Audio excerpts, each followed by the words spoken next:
And I think that allowed me to have a little bit more empathy for what their day-to-day looked like, as well as being able to be more of, I think, an informed colleague as well. So, if they one of my stops, I was helping to run the software division of a larger company. And in that role, a lot of it was me helping the marketing of that product. And Mm, so, working with the marketing team, but here's, talking about features, benefits, outcomes, how we could spin the copy a little bit differently, yeah. how we can run campaigns a little bit differently. And a lot of that came from that background in e-commerce that, allowed me to see things a little bit differently. Yeah. Welcome to the Unstuck Career Podcast with your host, Ken Williams. Each week, we move along your path to possibility so you can finally have the life you want. Let's learn how to deal with people you never wanted to be friends with together so you can become unstuck and unstoppable in your career and life. And welcome back to another episode of the Unstuck Career Podcast. I am with a guest again. Finally, this time, schedule's worked out. I have stopped traveling. I'm with Dave. Dave from North Carolina. So I won't get too specific about where you live, your address, or anything like that. Pleasure to be here. Thank you. So I actually met Dave. It's been what, a month and a half ago. Yeah, by So we month. found each other. He's actually one of my clients, which is, it's been so much fun getting to know you and your journey and your what's working, what's not working, and how we can grow something better. And I love what you're building. And so that's why I asked Dave to be on the podcast. So let's talk about um, the idea and what I have talked about in the past with you, but also with on the podcast, is the idea that the crappy job that you have being the only option in the world is such a depressing idea. And I want to just help people understand that's not true. It's not, it doesn't have to be, that's your life. So, and the more I've gotten to know you, Dave, the more I've learned about the things, the irons that you have on the fire. So that's, thanks for being here for Oh, one. thank you for having me. And so for two, let's talk about, what do you want to start with? What's the first time that you decided to start a side hustle? Oh, that's a great question. So I would say back in 2017 was when I first started my first side hustle. Up until then, I'd always worked the typical 9 to 5, Mhm. middle management, corporate America, and it was very fulfilling. But I kind of wanted to do something that was on my own, just to see what that was like because I had never done something like that before. And I started at the time, a drop shipping t-shirt business, e-commerce. Um, and over the So course of explain that year, explain drop shipping and how that all worked out. I know a lot of people know, but there may be some people who don't yeah, of course. understand what drop shipping is. Yeah, so drop shipping is you're essentially the middleman, the middle person, right? Like you are working with someone who is providing the manufactured item and you are putting it on your website for sale. They order then directly through you, which directly orders from the manufacturer. Um, at So the you're time, not warehousing anything. correct. That's the advantage is that you're not warehousing anything. And so at the time, it was a really great uh, low cost way of learning e-commerce, how to build websites, how to, ensure that people are, build a loyal customer base as well. Um, and after about a year of that, I wanted to build something a little more tangible. Mm, It's really hard to be competitive selling a low profit margin item such as a t-shirt. mhm. And so I wanted to move into something that allowed me to have a little bit more freedom, also allowed me to build something that was truly my own brand that only I could do. Yeah. And so in 2018 is when I started La Train Watches, e-commerce website, but it's also with my own inventory and my own designs, my own watches that are made to what I design and specify. And that's been running So now for almost 7 years. that's cool. And when you mentioned that yesterday, I'm fascinated because I love watches. I think a good stylish watch, and I've been sucked into the smartwatch. But but what got you thinking about watches, and how did you learn about designing, creating your own watch brand? Great question. So during this time, I was on Twitter a lot, and there was a section of Twitter that was affectionately and non-affectionately referred to as money Twitter. But you had entrepreneurs on there posting about their journey and how they did things, and where they went for sourcing, where they went for building websites, and how they put things together. And I followed a bit of a blueprint. There's a couple courses that I reviewed and learned, and followed a bit of a blueprint for how to set this all up. And then over the years, you develop relationships with the manufacturers, the people that you deal with every day. And you started to get into the aspect of the AI age where I could spin up a design in AI and send it over and we could work together on, making sure that that's a reality. But it all really started from back then, of Wow. understanding how to piece out everything together. So you've been doing that kind of for the last 7 years? Yep. In November of 2018 was when we opened the website, and it's been running, and next month will be 7 years. Nice. So it has, from what you said yesterday, it's provided a pretty um, reliable, consistent income for you. Not necessarily a replacement of what you were making in your day job, but a great side hustle. What kind of time were you spending on that any given week, month?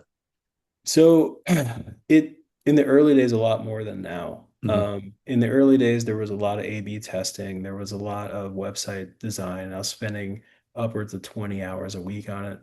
Evenings and weekends is where I devote all the time. I get home from work, have dinner, spend time with my now wife, and then start working the website. Yeah. These days, it's much less because I have something that works. Hmm. And so it's more like 5 to 10 hours a week, just Okay. keeping ads fresh, content fresh, and then automating as much as I can. Yeah. So is it still kind of a drop ship type model where you're not warehousing the inventory, or do you have the inventory that you're now shipping Oh, and I have inventory here now. Yeah, it comes to me directly now. okay. And we have all the different models that I sell are either in this room or in the garage, ready Okay. to go out as the orders come in. How many different models do you have? Right now, I only have two, but Okay. I've used to have up to a dozen, and I've been paring it down because of a shift in business model to have a little bit more higher end timepieces as opposed to a bunch of entry level. Okay. So we still have our entry level watch, which is a really big seller, but then we have the more customized design originals, essentially is what I call them, and they're the ones that we're repositioning around. Okay. And how'd you figure it out? How'd you learn? Because I don't now I've been to college. I have an MBA, but I don't remember any classes on watch design or watch manufacture or watch marketing. How'd you learn all that? So I have been a watch collector since I think I was like 14 years old. Okay. When I was 14, I walked into a Sam's Club with my dad, Uh-huh. and I saw my first watch, and it was a Victorinox. I still have it today. And I worked all summer pushing shopping carts, and at the local grocery store. Saved up, and I bought it at 14 years old. And I wore that all the way until I was probably about 21. It was almost my daily watch. Hmm. And ever since then, it's just been a bit of a collector enthusiast and learning what I like, what I don't like, different price points as well, to kind of understand what works and what doesn't work so much. And so what I wanted to do with La Train was build a brand that you could spend, 100 up to $500, but you're getting something that would be able to be passed down to Mm, the next generation. Like I didn't want something that would break. I didn't want something that would fall out of fashion quickly. I right. want something that would last. And so uh, that's really where it all started, was that $65 watch in 1995, and it's gone on since then. I love it. So it's always risky to ask a question that I don't have any idea what the answer is. I think I could have a guess, but how has having this, and I know you have other things that you've worked on, we'll get to that in a minute, but How has this business you've been running for almost 7 years affected your um, traditional 9 to 5? I like to tell people that before you go get an MBA, you should try running your own business with the I love ecom. it.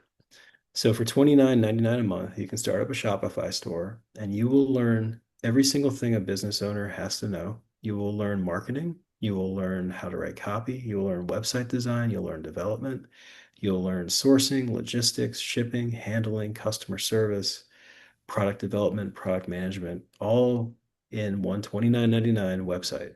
Wow. And That's cheaper than an MBA, by the way. much cheaper. And I went to MBA school as well, and I can tell you I have learned more doing this than I ever did in those classrooms.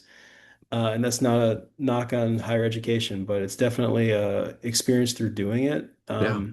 is worth a lot. And from a career perspective, how that helped me progress is I went from being probably an okay product manager, individual contributor level, to Hmm. rising through leadership. And I think being able to see more of the playing field than I could have ever dreamed of. As the at the individual contributor level, working on my one like project area. Right.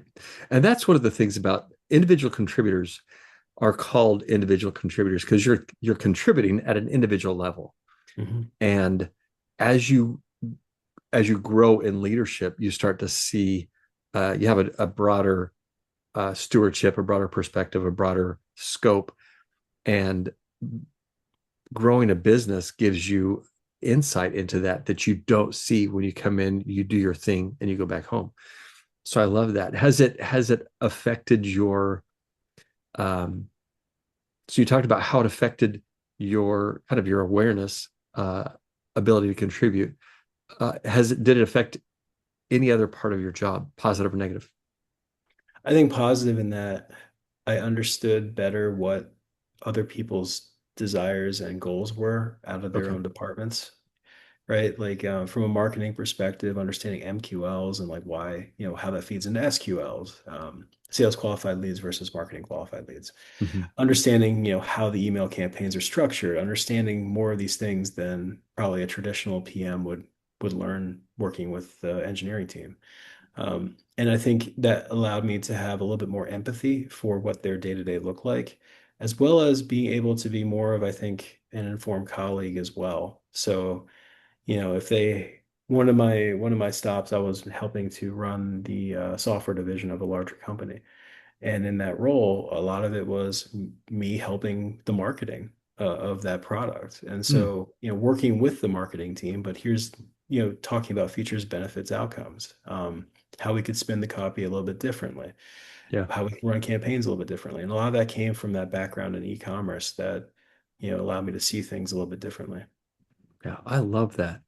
Did it and one of the things that I've found a couple months ago, I had a friend on the podcast, Barry. He's a magician, and he he does magic shows as a side hustle, but that gave him a release.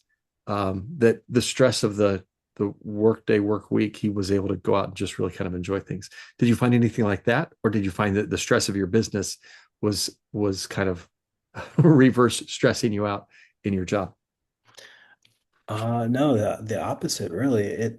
I think it's given me more energy for my day job. And the Mm, reason for that is because I mean, there's definitely stressful moments, don't get me sure. wrong. Like, you still have bills to pay, you still have to manage, all of the customers and, things that can come up. But I think it gave me a little additional energy in the day to day because it helped divert some focus too, right? Like, so in the Yeah. off hours, rather than always just replaying what happened during the day in my head, well, okay, I got to do this right now. And, it kind of breaks me out of that cycle. So from a mental perspective, I found that it kept me a little bit more balanced and a little bit Mm, more energized in general. Now, I mean, there's still times where work was exceptionally hard and sure. I'd come home and have zero energy at all for, doing anything related to that business. Yeah. But I think on the whole, it's provide that benefit of let me do something my own way and Yeah. see if it works. And Yeah. that learning through doing. That is consistent. with what Barry was saying, and it makes sense to me that you've got a section of your day that you're kind of living for somebody else. You're Mhm. living whatever the direction of the corporate entity has for you, and then you've got this um, the side hustle, side business, this side aspect of your life that really you get to create on your own terms. And so you mentioned your now wife. Has she been supportive? Has she been frustrated because this takes more time from her? How has that played out? I mean, I wouldn't be where I am without her, Mm-hmm. from a business or corporate or anything. She's been the number one fan. She's been the most supportive of all of it outside of my own self. Mm-hmm. There has definitely been, moments where we both had doubts about it. And I think that that's normal. It's part of the journey of being, an entrepreneur. Yeah. We've had months, and you and I have talked about this, where I actually owed money. I didn't make any money Mm. that month. And I Yeah. had a customer return. I actually had to pay out. So it was a negative on the balance sheet. And moments like that, it really test you, and you're like, is this actually going to work out, or am I just wasting my time? Yeah. And her as well. I mean, there's definitely been months where we're just kind of like, well, this cost this much amount of money in ad spend, but we didn't have anything really to show for it. And that's just part of the growth Yeah. of the business. And yeah, I think her being there from day one, without it, none of this would have gone this far. And having a supportive partner is so helpful. Yeah. Um, it's possible to to be a success without the support of a partner, but uh, it's so valuable to have that. So, and we've talked about how that really has benefited you in a lot of ways. Um, when you had that hard month and you were in the negative, what made you decide that no, this was just a blip and I'm going to continue and make some adjustments and move forward? How do you know the difference between it's not working, I got to shut everything down, and it's fine, we'll Mhm. recover? Well, there's a lot of like different, I think, motivational aspects to it. I don't quit easily on really anything. Mm-hmm. That's just part of my makeup. But there's that quote by, I think it was like Babe Ruth, who said it's really hard to beat someone who doesn't quit. And Yeah. I look at the business as this is my sport, and this is how I choose to, compete. And in that competition, you don't fail unless you quit. And Right. so that's really what I think has been driving me through those months, is just like I could quit, but then I would be guaranteed to fail. Yeah. However, if I keep it running, I'm not guaranteed to fail. And it becomes a bit of a it becomes a bit of a war of attrition as well, and that like whoever is standing at the end is going to be the one that is going to do fine. And during this time period, since 2018, I've watched a lot of different brands that started up in similar times as me, even some that were more financially successful than me, quit and they went under. Mhm. And I've just been slowly plodding along, kind of like the tortoise and the hare. Right. Uh, because I got a day job, and that's my number one focus. But Yeah. it has grown, and it just keeps going, and it's because of that, I think, underlying belief that you don't lose until you quit. Yeah. And I love that perspective because it's so easy for us to take a little setback. And it could be a little setback, like I think you said you had one return that month. Yeah, one return that month, and that was the only transaction the entire month. it's it's so easy to take that, catastrophize it, that oh, everything's falling apart. And when you have that perspective that no, the only way for me to fail is for me to choose to Mhm, fail, for me to mhm. choose to give up. Kind of resets the tone that no, I the only way for me to not succeed is for me to give up. And doesn't mean make bad choices. Doesn't mean Yeah, just kind of do busy work instead of productive work. But yeah, that can make a big difference. And so I like that reinforcement that choosing failure is the only way to fail. My dad, as I was growing up, actually I made this for him. It was in a, I don't know, 14-year-old's handwriting, a little block of wood that I hand wrote I think it was a Wayne Gretzky quote that said, "You never fail until you give up." And I have no idea if that's who actually said it, but he hung that on his bedroom wall, and I was so proud of it. Yeah. My dad had that. But so you've done the watch business. I know there are a couple other things that you're involved in. What? How did you decide that you wanted to get into some of the other things? You've got some app development. You've got some consulting that you're doing as well. Yeah. So when I left my last position, um, within maybe like 2 days, someone who had been watching, what was going on where I was at from the aspect of the consumer and seeing some of the things that were happening that were positive, Mm-hmm. reached out to me and asked if I'd be interested in joining their startup to advise for product development and product management, which is my background. Um, and I've been working as kind of the advisor for this company. It's in the sports business industry for athlete data rights and NIL data rights.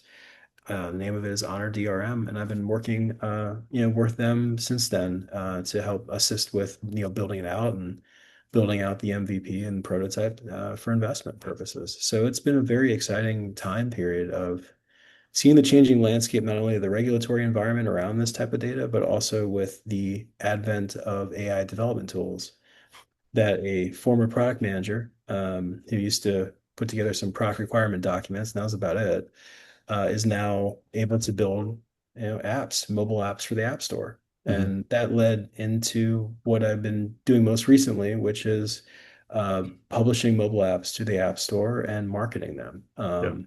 And I think that that has been just the biggest difference from, even like, a year ago Mm-hmm. with the capability of what's out there right now. And I'm having a really good time doing it.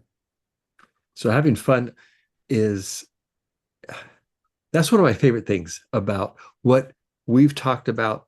That you don't have to be miserable Yeah. to be successful. You can actually have fun and have some success.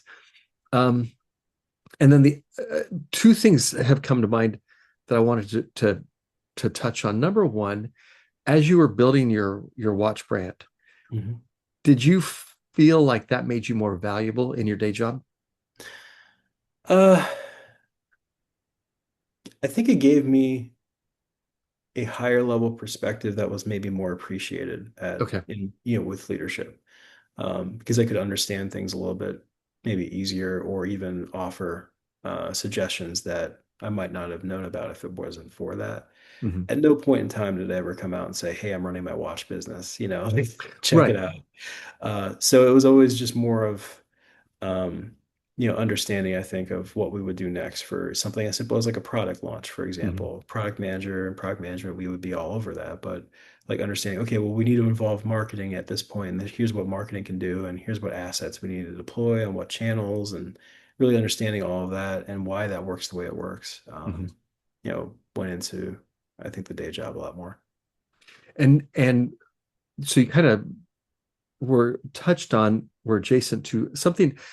A lot of my social media posts get comments like, just go into work, do the bare minimum so you don't get fired. And so, but when you have a knowledge and awareness like what you gained, whether it's from education, getting the MBA, or Mhm. building a watch brand, and seeing how that perspective, the overall business perspective, um, makes you more knowledgeable. And I don't know.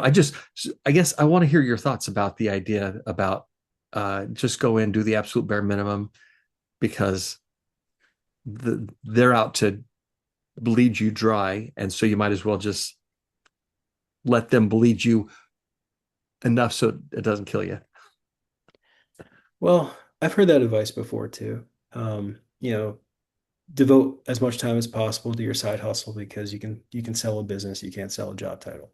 Mm-hmm. Um, I've heard that, and for me, I always felt it was a little cynical because what type of job are you in would be my first question. And if for me personally, doing the bare minimum is kind of like not that's not how I'm wired or really Right. what I believe in. I feel like when you go to work, you should be putting your best foot forward, even if it takes a little bit more effort, because that's how you improve. Hmm. Um, so yeah, I never really subscribed to that viewpoint. I know some people do, and if they have a tangible result from that, that they've built this amazing company and it all worked out in the end, then good for them. But from my perspective, that's not something I really subscribe to or believe in because you have people that depend on you. Yeah. You have not just your family at home, but you also have your colleagues and coworkers, and you have your leadership that depend on you to make the best decision, that depend on you to work hard and to help everyone out. Yeah. So I view it as a team effort. And if you have a teammate that is doing bare minimum, you see it in professional sports, right? Like barely shows up to practice or doesn't practice hard, always has sick days, is always sitting out. Like no one wants to play with that. No one wants to be on a team with that person. And I think, as part of your personal brand, but also as part of who you are as a human Hmm. being, like that's not someone that I really wanted to emulate personally. Yeah. And I'm on the same page. I think that trying to think of a good way to express this. Um, there's a I'll make it as vague as possible because just in case. But there's somebody that I know that was convinced that the boss was out to get him, and so changed bosses, and that boss was out to get him, and so changed companies, and that boss was out to get him, and he Mhm. ended up losing his job. And so, and at the same time, girlfriend, that relationship didn't work out. And so he left, and the next one didn't work out. And at some point, hopefully, you get to notice that the common denominator is you. And what I'm what my point is that it doesn't matter what your external circumstances are. It doesn't matter what your job is. It doesn't matter what the situation is. It's still you. It's still Mhm. you and your integrity and your um, personal. You call it personal brand, but personal strengths, personal um, insights. Which is why I think the watch brand, the value that the watch brand gave you as an employee benefited the job, even though you didn't bring up the fact that you are running Mhm. this watch business.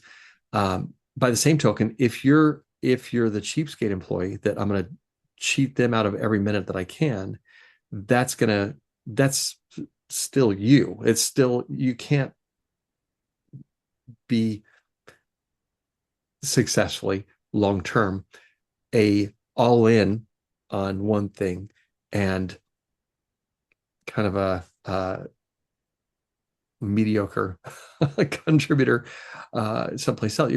It's going to be it's still you. And so if you're an all-in person in one area, then maybe that is going to how you're that maybe that's how you're going to show up everywhere. And so that's my thought is Yeah. if you want to be an all-in person, be an all-in person. And if you want to be a cheapskate, uh, cheat the system person, be that.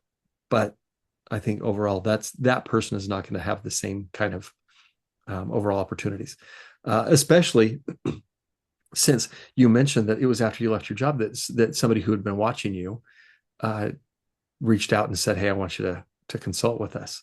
And if you had been that shortchanging Yeah. employee, bare minimum, and you know better than I do whether they would have seen the value that you could bring to the job if you were like that. Yeah, I just I mean I think some people are really, really good at segmenting off certain areas of their life, and saying within this boundary I'm gonna act this certain way. Um, I'm not so good at that to some degree, and I think that's why it's hard for me to just shift gears of, being that's good enough to, no, I want to do it the right way and I want to Yeah. make sure that, it benefits to the wider team and organization. So from the watch brand side, it's been a little bit of a slower burn Uh, because I have been more devoted to the 9 to 5. However, that hasn't stopped that from growing either. So, I think it's really, how you show up every day. And if you can maintain that consistency, it's going to work out no matter what your endeavor is. And that's yeah, kind of how I have tried to go after it. I like that. And I'll say to emphasize your point, this is my observation. Um, Especially as men, we tend to think that we're really good at compartmentalizing things, and we are not. And so it's so funny as I No. talk to people when I ask them, so how has your, I talk to a lot of people about their bad jobs. And so, how's your frustrating, toxic job influenced or affected you in your life? Oh, I can leave it out the door and I come home and everything's fine. Okay, now if I were to ask your wife the same Yeah. question, what would she say? Oh yeah, she would say that I I know because we think that we can close it off and we just can't. Yeah. I'll just agree with you on that one. My poor wife. Yeah, no, it's definitely been yeah, I think that is something that if you can do it, my respect to you. I haven't been so lucky at being able to do that over time. Well, and my guess, just to maybe tell on myself, I thought that I was pretty good at compartmentalizing. And then after I left my toxic job, um, it was a few months later, I asked my wife, so, and I had some ideas of where I had shifted, where I had grown and had some improvement myself. So I asked my wife, what have you noticed? What's different about me since I left? And she said, oh, you're so much nicer than you used to be. And I thought, what? I didn't know I was that mean. Yeah, yeah. No, I mean stress does a lot of things to you. Yeah. And I think for me it's had leaving that role has had a overall just an amazing positive impact across several different areas. Mm-hmm. But I think, with my wife, it's just like we're having fun again. Yes. We're having fun again. Like I don't remember being this excited about waking up and, having a great day and, many years. So I think it's definitely something that, there's a lot of tangible and intangible benefits to it. I love it. Well, it's been a lot of fun. It's Yeah. been great fun to learn a little bit more about you, what you're doing, and if people wanted to learn more about you, if they are looking for, what is it that you do? That I know that you've been you left a role that was not super um, beneficial in a lot of ways. So, what is it that you do that you would love to get back into? Well, the startup with Honor DRM, I think, is a wonderful, idea that we're continuing to grow and work on. I'm also, running La Terrain Watches, stridefuel.com for the nutritional and health app that I've released and put together. And for my next role, I'm really looking for getting back into leadership of a product organization and running a product department again because I like building things. I'm a Yeah, builder by nature, and that's kind of always put me in the path of, product management and helping, people and businesses like, make customers happy. It's kind of really what I enjoy. yeah, I love that. So, we'll put a link to your LinkedIn in the show notes. So, if anybody wants to reach out, connect, then we'll make it as easy as possible. Thank you. But it's been a lot of fun, Dave. I've this has been it's been great fun. And when I get out to North Carolina next month, we'll have to hang out. Oh yeah, I already got some places picked out, so it's gonna be a good time. All right. Well, good. Well, thanks so much for taking the time. Thanks to everybody for listening, and we will see y'all next week. Get back to the work you love, where you face less stress, gain more happiness, and live into your purpose. Let me help you become unstuck and unstoppable so you can finally have the life you want. Head over to my website to connect with me at kenwilliamscoaching.com.